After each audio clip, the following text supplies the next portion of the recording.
1절부터 5절까지 말씀입니다. 디모데전서 4장 1절부터 5절까지 말씀 같이 보겠습니다.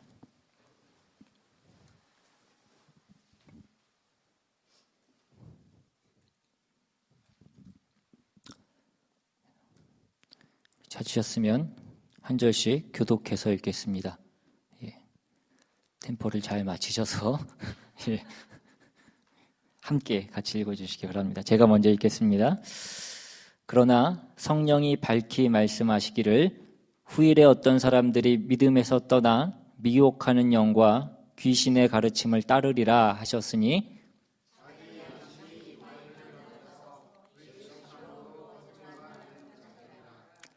혼인을 금하고 어떤 음식물은 먹지 말라고 할 터이나 음식물은 하나님이 지으신 바니 믿는 자들과 진리를 아는 자들이 감사함으로 받을 것이니라.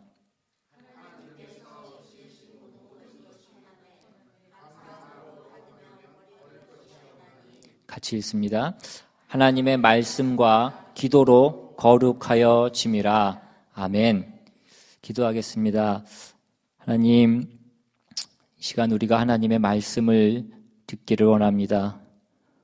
오늘 선포되어지는 귀한 말씀을 통하여서 우리가 진리가 무엇인지를 깨닫게 하여 주시옵시고 우리가 그 진리를 통하여서 교회를 지키는 것이 무엇인지 그 진리를 지키는다는 것이 무엇인지를 밝히 분별할 수 있는 그 귀한 말씀이 될 수 있도록 이 시간 역사하여 주시옵소서. 지혜를 주시옵시고 주님을 향한 그 갈급한 심령을 허락하여 주셔서 말씀에 집중하며 말씀을 깨달을 수 있도록 주님 함께하여 주시옵소서. 감사드리고 모든 말씀 우리 주 예수 그리스도 이름으로 기도드리옵나이다. 아멘. 계속해서 말씀드린 대로 이 디모데 전후서는 사도 바울이 그의 제자이기도 하고 그의 믿음의 후배이기도 하고 또 자신의 어쩌면 후계자이기도 한 그런 에베소 교회를 맡은 그 목회자인 그 디모데에게 사도 바울이 보낸 편지입니다. 그래서 사도 바울이 그 디모데에게 그 에베소 교회를 맡은 자로서 그 교회를 지키기 위해서 가장 중요한 것이 진리라는 것을 얘기하고 그 진리를 지키는 것이 교회를 지키는 것이고 또 그 진리를 지키기 위해서 잘못된 것이 무엇인가를 지적하는 데에 밝히는 데에 이 편지에 초점을 두고 있습니다. 오늘 본문 앞에 있는 지난주에 봤던 그 말씀에 보시면 사도 바울이 그 교회가 진리의 기둥과 터라고 그렇게 얘기하고 있습니다. 그런데 오늘 본문에 보시면 그러나 그 일부 사람들 중에 그 진리에서 떨어져 나가서 그 진리에 대항하며 거짓 가르침을 전파하고 그 거짓 가르침을 따르는 사람들이 있을 것이다 라고 그렇게 얘기하고 있습니다.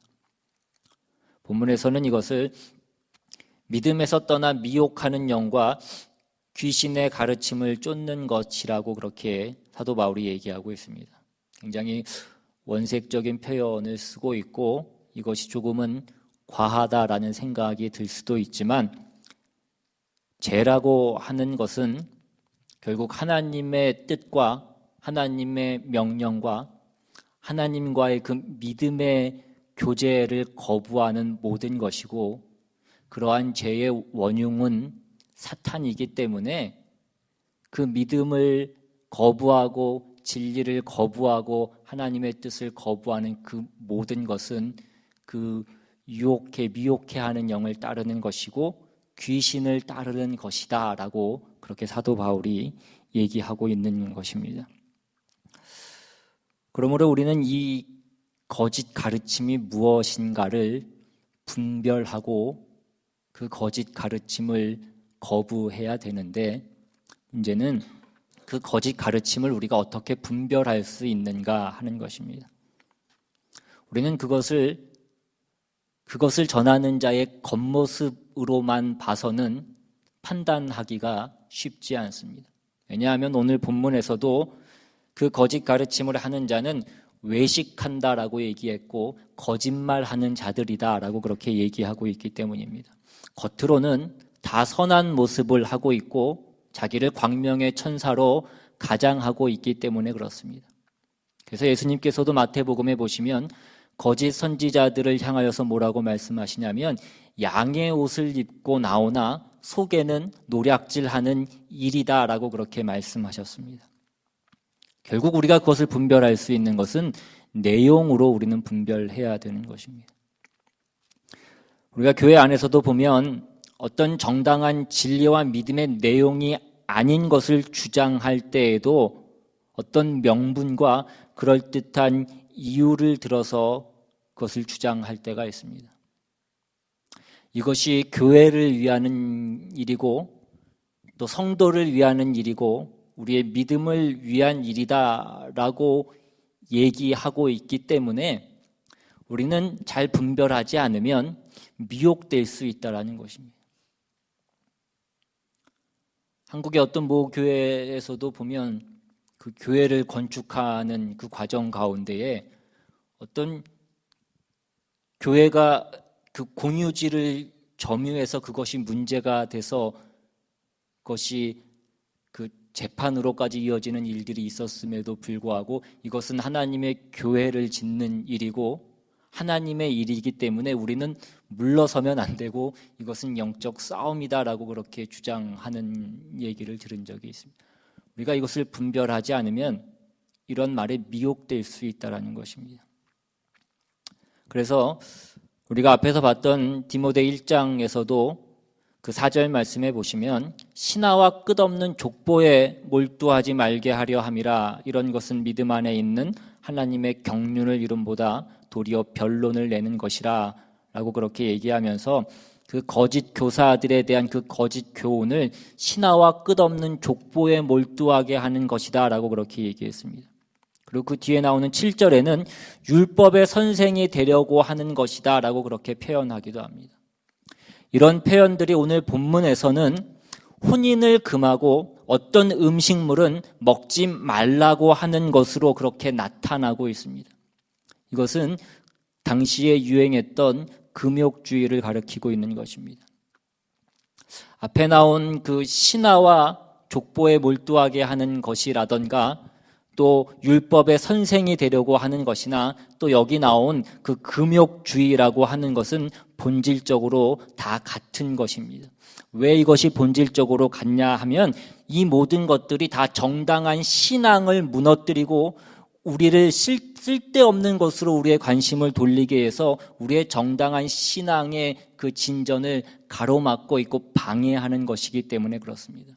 궁극적으로 공통되게 모두 정당한 신앙을 방해한다라는 그 면에서 이것들은 거짓 교훈이고 거짓 진리인 것입니다. 오늘 본문에 등장하는 이 금욕주의라는 것은 당시 초대교회 때 그 기독교 신앙의 심각한 걸림돌 중에 하나였습니다. 당시에는 로마가 정치적으로나 군사적으로나 세계를 제패하고 큰 제국을 이루어서 그 세계를 다스리고 있었지만 문화적으로 사상적으로는 그리스 사상과 문화가 당시 그 모든 그 지역들을 지배하고 있었습니다. 이 그리스 철학과 사상의 가장 근본이 되는 내용이 이원론이라고 하는 것인데 이 이원론이라는 것은 어떤 정신의 세계와 그 육체 물질적인 세계를 두 가지로 분리해 놓은 것입니다. 그래서 영적이고 정신적인 것은 선한 것이고 영원한 것이고 거룩한 것이다 라고 그렇게 생각을 했고 육적인 것, 물질적인 것은 타락한 것이고 악한 것이고 잘못된 것이다 라고 그렇게 생각을 했습니다. 그래서 구원을 받는다라는 것은 우리의 영이 우리의 육체에 사로잡혀 있는 것인데 그 영이 육체로부터 분리되어지는 것이 구원을 받는 것이다 라고 그렇게 생각했습니다. 그래서 어떤 육체의 정욕을 극단적으로 하지 않음으로 어떤 금욕을 함으로 인해서 어떤 그 정욕을 제어함으로 인해서 그 어떤 정신적인 구원을 얻으려고 했던 것이 이러한 이원론이었던 것입니다. 또 반대로 어떤 자들은 육체가 저지르는 죄는 내가 하는 것이 아니고 정신이 저지르는 것이 아니고 육체는 원래 악한 것이기 때문에 그렇게 하도록 내버려 두는 것이다 라고 생각해서 그 삶을 그냥 문란하게 살도록 내버려 뒀던 그러한 사람들도 있었습니다. 그런데 이러한 이원론이 교회 안에까지 들어와서 이것이 발전되어서 영지주의라는 이단이 생겨나게 됐고, 그래서 교회 안에 이 금욕주의라는 것이 당시에 크게 영향을 미치고 있었던 것입니다. 그러면서 예수를 믿고 그 하나님의 영원한 나라를 사모하며 거룩하게 살기를 그렇게 원하는 사람들이 어떻게 그렇게 먹는 것을 탐하고 그렇게 개걸스럽게 먹을 수 있고 어떻게 그렇게 육신의 정욕을 허락할 수 있느냐라고 그렇게 얘기했던 것입니다. 여러분, 이것은 당시 그리스 로마에만 있었던 일이 아니라 모든 인간들이 어떤 종교를 향해서 가지고 있는 어떤 생각이기도 하고 종교를 통해서 얻으려고 하는 어떤 인간의 본성이기도 한 것입니다. 인간은 종교라는 것을 통해서 세상에서의 어떤 어려움과 고난과 어떤 부끄러움과 이러한 것에서 벗어나기를 원하는 것입니다. 어떠한 부족한 것으로 인하여서 내가 피해를 주는 것이나 피해를 받는 것이나 어떤 그런 모든 삶의 번뇌로부터 벗어나기를 원하는 것을 이 종교를 통해서 이루기를 원한다라는 것입니다. 우리가 이런 얘기를 하면 가장 먼저 생각나는 것이 아마 불교라는 종교가 생각이 날 것입니다. 그래서 금욕적이고 그 물질 세계를 벗어나는 것을 어떤 종교적인 궁극적인 가치로 그 목표로 두는 일들이 그 인간 본성 중에 하나라는 것입니다. 모든 그 물질적인 욕심에서 벗어나서 그 물질 세계를 초월한 어떤 경지에 도달하는 것을 그 종교의 목표로 두고 있는 것입니다. 그래서 이 금욕주의는 오늘날 종교 안에도 여전히 영향을 미치고 있습니다. 그래서 우리는 교회 안에서도 너무 잘 입는다던가 너무 잘 먹는다던가 너무 집을 호화스럽게 꾸며놓는 것에 대해서 왠지 뭔가 좀 꺼림직하고 당당하지 못하고 눈치를 보게 되는 일들이 있습니다. 우리가 옷을 잘 입은 상태로는 잘 교회에 오지 않습니다. 우리가 친구 만나러 가고 동창 모임에는 좋은 옷 입고 한껏 꾸미고 나가지만 우리가 교회에 올 때는 그 중에 조금 허술한 것으로 입고 교회에 올 때가 많이 있습니다. 누군가 오늘 내가 입은 옷을 보고 옷이 참 예쁘다라고 그렇게 얘기하면 그냥 예쁘다라고 얘기했을 뿐인데 괜히 깜짝 놀라서 이거 그냥 세일해서 산 거라고 얘기하고,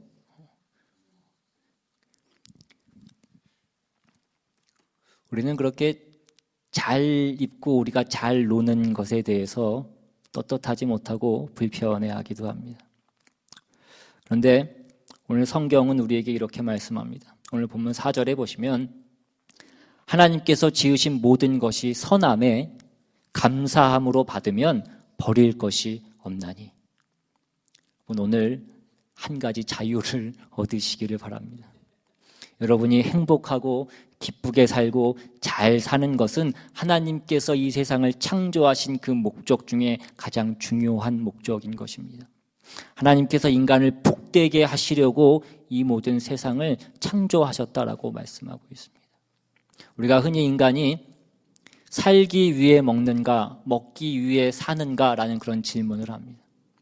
그런 질문을 하면 저 같은 경우에는 살기 위해 먹는다라는 그런 생각이 들 때가 많지만 이 창조의 관점에서 보면 먹기 위해 사는 것이 더 맞을 수도 있는 것입니다.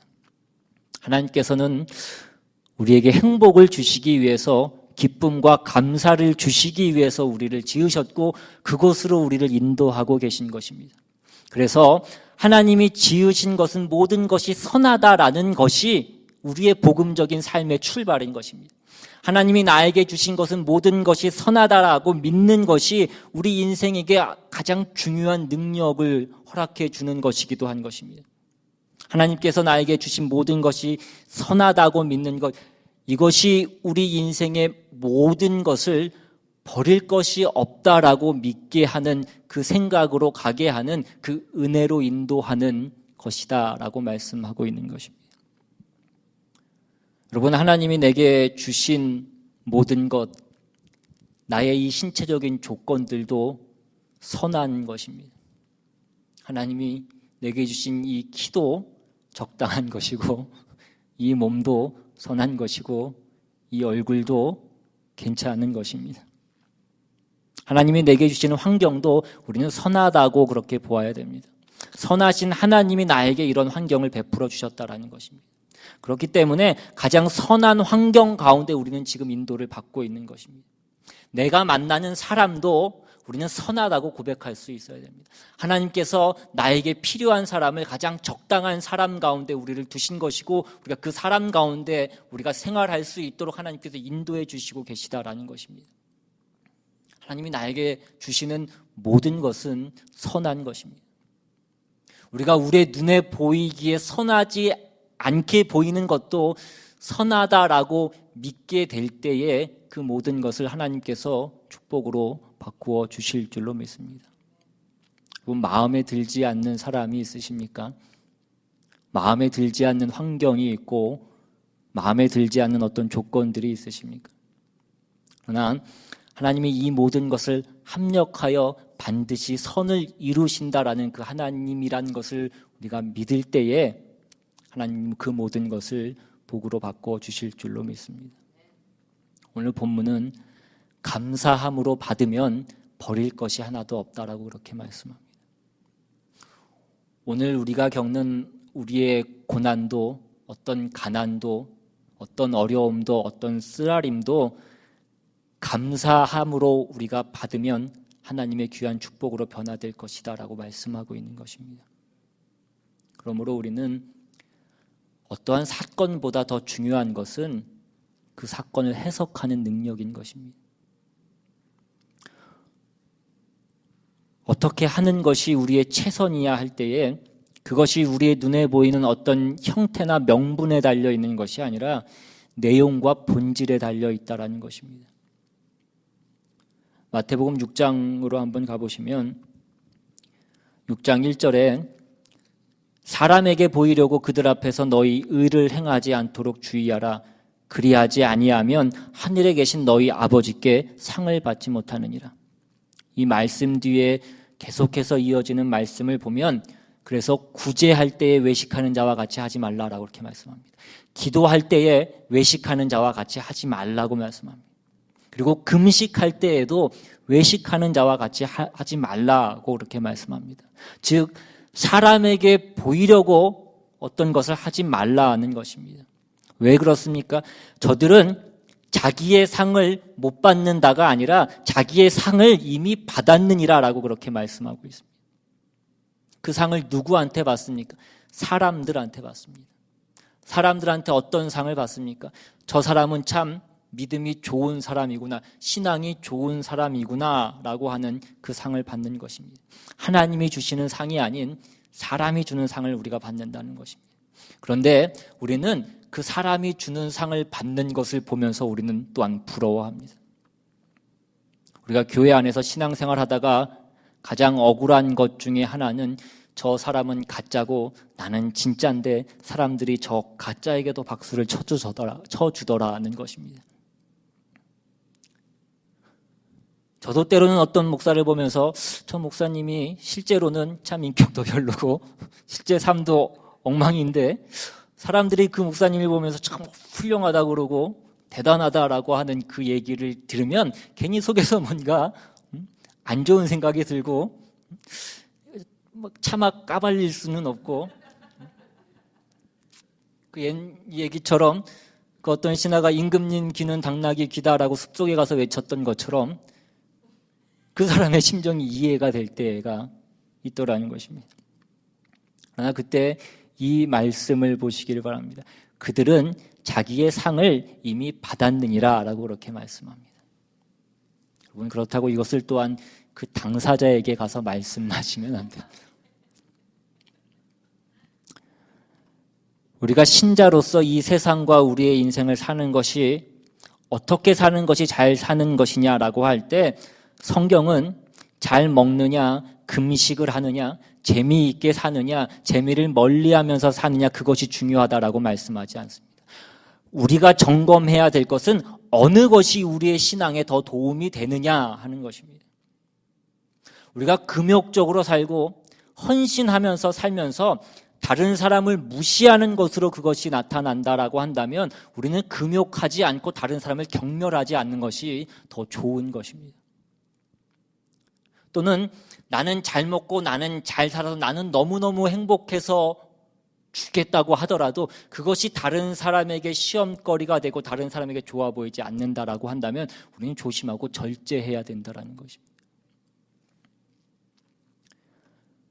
골로새서 2장으로 한번 가보시면 2장 16절 이하에 여러분 가진 성경, 신약성경 326페이지입니다. 16절 이하에 그러므로 먹고 마시는 것과 절기나 초하루나 안식일을 이유로 누구든지 너희를 비판하지 못하게 하라. 이것들은 장래일의 그림자이나 몸은 그리스도의 것이니라. 아무도 꾸며낸 겸손과 천사 숭배를 이유로 너희를 정죄하지 못하게 하라. 그가 그 본 것에 의지하여 그 육신의 생각을 따라 헛되이 과장하고 머리를 붙들지 아니하는지라. 온 몸이 머리로 말미암아 마디와 힘줄로 공급함을 받고 연합하여 하나님이 자라게 하심으로 자라느니라. 뭐라고 말씀합니까? 꾸며낸 겸손을 하지 말라고 그렇게 얘기합니다. 앞에서 얘기한 바와 같이 외식하는 겸손을 떨어서 사람들에게 인정받으려고 하지 말라는 것입니다. 또한 어떤 천사 숭배라는 것을 명분으로 삼아서 어떤 격식을 세우는 것으로 디모데전서에서 말씀하고 있는 바와 같이 율법의 선생이 되려고 하지 말라고 말씀하고 있는 것입니다. 이건 이렇게 해야 되고 저건 저렇게 해야 되고 라고 가르치고 큰 소리치고 남을 비판하고 정죄하는 것으로 우리의 신자의 책임을 다하는 것이 아니라는 말씀입니다. 이 모든 것들은 머리를 붙들지 않은 것이라고 그렇게 말씀하고 있습니다. 우리가 금욕을 행하면서 우리가 어떤 겸손을 가장하던 우리가 어떤 명분을 앞세워서 큰 소리를 치고 우리가 분개하고 이 모든 것들은 자기를 증명하기 위한 것이지 사람들 앞에서 내가 신자답다라는 것을 증명하기 위한 것이지 예수 그리스도를 머리로 하고 그 머리에 붙들린 그 머리에 붙은 몸으로서 그 머리의 명령을 쫓아서 사는 것은 아니라고 말씀하고 있는 것입니다. 이런 의미에서 우리는 우리가 속한 어떤 환경이나 교회나 다른 사람들에 대해서 불평을 하지 말아야 됩니다. 우리가 속한 시대나 환경이나 공동체나 또 개인적으로는 어떤 우리의 수준이나 우리의 형편이나 그리고 우리의 어떤 못남이나 그 어떠한 것도 하나님께서 하나님 되셔서 예수 그리스도를 우리의 머리로 우리를 그분의 몸으로 묶어서 그 구원의 완성을 이루려고 하시는 그 일들을 방해할 수 있는 것은 없다라는 것입니다. 그래서 우리는 우리 나라가 어떻다, 우리 교회가 어떻다라고 말하기 전에 우리에게 허락된 그 모든 환경과 조건 속에서 우리가 1차적으로 해야 될 것은 내 신앙을 점검해야 되는 것입니다. 우리는 다른 사람을 탓할 틈이 없습니다. 우리가 다니는 교회가 만족스러운 교회일 수도 있고 불만스러운 교회일 수도 있습니다. 우리가 교회를 다니면서 만족스러운 일이 있을 수도 있고 불만스러운 일이 있을 수도 있습니다. 내가 몸담고 있는 어떤 조직이 내 마음에 드는 조직일 수도 있고 그렇지 않을 수도 있습니다. 그러나 그 모든 일 가운데서 하나님께서 우리에게 요구하시는 것은 예수님께서 그 모든 형편에 대하여서 어떻게 행하셨는가를 생각해서 그 머리에 붙은 자로서, 그 머리를 붙들고 있는 자로서 그 가르침을 쫓아서 자신의 신앙을 진전시키는 그 일을 하라고 말씀하고 있는 것입니다. 예수님께서 우리를 위해서 이 땅에 오셔서 우리의 죄를 대신해서 죽으셨음에도 불구하고 사람들은 저가 귀신 들렸다라고 얘기하고, 저가 미쳤다라고 얘기하고, 저가 정말 하나님의 아들이거든, 너가 다른 사람을 구원한 것처럼 너도 그 십자가에서 내려와 봐라, 너도 네 자신을 구원해 보라라고 그렇게 조롱했습니다. 예수님께서 그 모든 수모를 받으시면서도 우리를 위해서 십자가를 지셨다는 것입니다. 우리는 그 예수를 따르는 것입니다. 우리가 그 경지를 한 번에 따를 수 없고 지금 당장 따를 수 없을 것입니다. 그러나 그것이, 그 길이 아무리 멀고 험한 길이라고 할지라도 우리는 그 길을 향하여서 가고 있어야 되는 것입니다. 본문으로 와서 당시에 먹는 문제는 이 시대의 심각한 싸움이었습니다.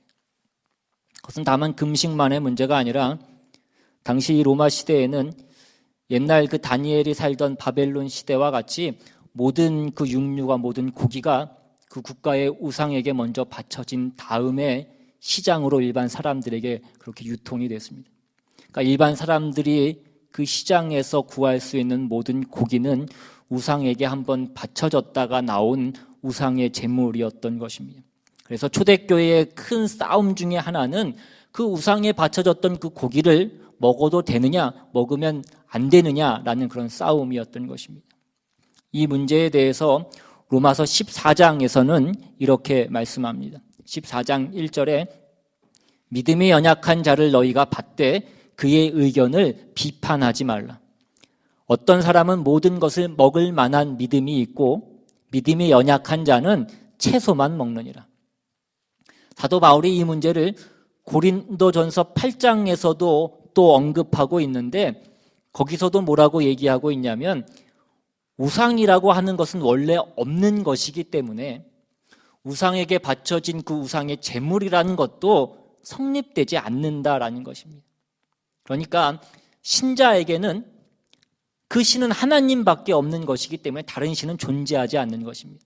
그렇기 때문에 그 우상에게 바쳤던 제물이라는 것도, 그 우상의 제물이라는 것이 아무런 의미가 없고 그것이 성립되지 않는 것이다라는 것입니다. 그래서 당시의 신자들 중에는 그 우상의 제물을 아무렇지 않게 자기의 믿음으로 먹는 자들이 있었고, 또한 그것을 먹지 못하는 사람들을 비웃는 일들이 있었던 것입니다. 그런 의미에서 나온 말씀이, 믿음이 연약한 자를 너희가 받되 그의 의견을 비판하지 말라. 어떤 사람은 모든 것을 먹을 만한 믿음이 있고 믿음이 연약한 자는 채소만 먹느니라 라고 그렇게 말씀하는 것입니다. 이어지는 3절에도 보시면, 먹는 자는 먹지 않는 자를 업신여기지 말고 먹지 않는 자는 먹는 자를 비판하지 말라. 이는 하나님이 그를 받으셨습니다. 남의 하인을 비판하는 너는 누구냐? 그가 서 있는 것이나 넘어지는 것이 자기 주인에게 있음에 그가 세움을 받으리니 이는 그를 세우시는 권능이 주께 있음이라. 어떤 사람은 이 날을 저 날보다 낮게 여기고 어떤 사람은 모든 날을 같게 여기나니 각각 자기 마음으로 확정할지니라. 나를 중히 여기는 자도 주를 위하여 중히 여기고 먹는 자도 주를 위하여 먹으니 이는 하나님께 감사함이요 먹지 않는 자도 주를 위하여 먹지 아니하며 하나님께 감사하느니라. 어떤 사람이 나는 교회를 위해서 금식하겠다. 교회가 어려운 상황 가운데 있는데, 교회가 이 지경인데 금식하면서 내가 기도해야 되겠다라고 얘기한다면 그것은 좋은 일일 것입니다. 그런데 또 다른 사람은 지금은 금식할 때가 아니라 열심히 먹고 힘을 내서 교회를 위해서, 하나님 나라를 위해서 무언가를 해야 되지 않겠느냐라고 얘기한다면 그 또한 틀린 말은 아닐 것입니다. 그런데 이 두 가지 의견이 결국은 싸움으로 가더라는 것입니다. 한 사람은 금식해서 하나님께 은혜를 구하고, 다른 한 사람은 먹고 힘내서 하나님의 일을 하자는 것인데 그것이 결국은 싸움으로 가더라는 것입니다. 왜 싸우냐는 것입니다. 결국은 나의 옳음을 사람들에게 드러내기 위해서 머리를 붙드는 그 싸움을 하지 않기 때문이라는 것입니다. 그래서 다음 이어지는 그 로마서 14장 7절에 보시면 우리 중에 누구든지 자기를 위하여 사는 자가 없고 자기를 위하여 죽는 자가 없도다. 우리가 살아도 주를 위하여 살고 죽어도 주를 위하여 죽나니 그러므로 사나 죽으나 우리는 주의 것이로다. 우리는 이 고백을 할 수 있어야 됩니다. 그리고 우리가 이 고백을 할 수 있다면 다른 사람의 그 신앙 형태의 다름과 그 분별과 그 선택도 존중해 줄 수 있어야 된다는 것입니다. 그러면 신앙이라는 것은 꼭 교양적이거나 지성적이지만은 않습니다. 그러니까 너무 멋지게 그 신앙생활을 하려고 하지 말라는 것입니다. 우리가 교회 예배 드리러 오는 것은 하나님께서 우리를 불러서 자녀로 삼아 주신 것에 기뻐하고 감사함으로 주님 앞에 나오는 것입니다. 설교를 잘하느냐 못하느냐는 2차적인 것입니다. 우리가 학원에서 강의 듣듯이 우리는 교회에 나오는 것이 아니라는 것입니다. 감사한 마음과 하나님께서 나를 부르시고 내가 오는 것을 기뻐하시고 나의 찬양을 기뻐 받으시고 내가 진심으로 드리는 그 예물을 큰 것으로 받으시는 하나님이신 것을 우리가 알고 기쁨과 감격으로 나오는 것이 예배라는 것입니다. 여러분, 오늘 우리가 나눈 이 이야기들의 싸움이 무엇인지를 이해하실 수 있으시겠습니까? 마지막으로 골로새서 2장으로 한 번만 더 가보시면 2장 20절 이하에 너희가 세상의 초등학문에서 그리스도와 함께 죽었거든 어찌하여 세상에 사는 것과 같이 규례에 순종하느냐 곧 붙잡지도 말고 맛보지도 말고 만지지도 말라 하는 것이니 이 모든 것은 한때 쓰이고는 없어지리라. 사람의 명령과 가르침을 따르느냐 이런 것들은 자의적 숭배와 겸손과 몸을 괴롭게 하는 데에는 지혜 있는 모양이나 오직 육체에 따르는 것을 금하는 데는 조금도 유익이 없느니라. 우리가 외식하고 율법주의가 되고 이상주의가 되며 금욕주의로 우리가 열심을 내는 그 모든 일에 성경의 최종적인 그 판단과 분별은 그렇게 해서 너희의 죄가 줄어드느냐라고 얘기하고 있는 것입니다. 너희가 율법을 쫓고 금욕을 함으로써 너희의 죄가 줄어드느냐? 너희가 이상을 외치고 너희가 명분을 외쳐서 너희의 신앙이 얼마나 자랐느냐라고 그것을 묻고 있는 것입니다.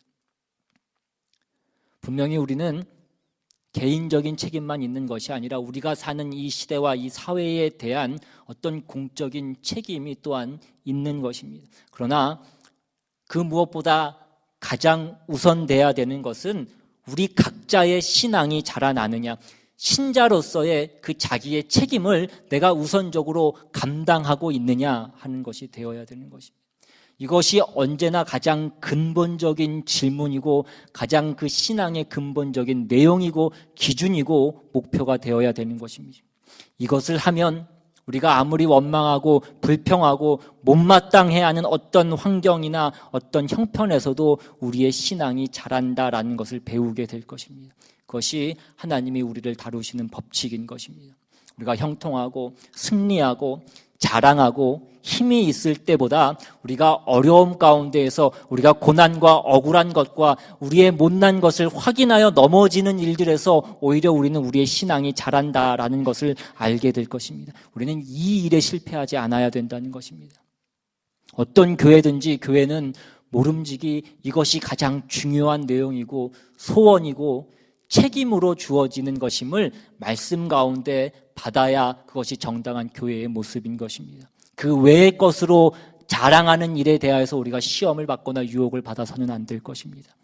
오늘 우리는 이 말씀을 우리 가운데에 새겨서 우리 각자의 그 신안된 인생과 우리가 얻은 바 그 구원의 은혜가 헛되지 않을 수 있도록 우리의 신자된 삶을 살아나가시는 저와 여러분 되시기를 주님의 이름으로 축원합니다.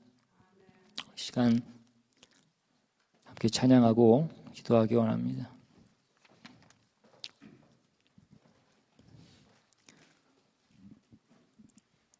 오늘 우리가 우리 신앙을 통하여서 나아가야 될, 우리가 싸워야 될 그 싸움은 내가 가는 그 길이 어디인지, 내가 바른 길을 가고 있는지 내 신앙을 점검해야 되는 것이고, 내가 그 신자로서의 책임을 감당하고 있는가를 우리가 먼저 점검해야 될 것입니다. 우리가 다른 사람을 탓할 틈이 없고 다른 사람을 우리가 볼 그럴 겨를이 없는 것입니다. 우리가 하나님 앞에 나아가는 것은 우리의 능력이 아니라 주님의 은혜로, 주님의 보혈의 피로 우리가 그 주님 앞에 가까이 나아가게 된 것입니다. 그러므로 우리는 다른 사람을 비판할 수 있는 자격도, 정죄할 수 있는 자격도 없는 것임을 우리가 다시 한번 기억하고 오늘 같이 찬양하고 또 한번 기도하기를 원합니다.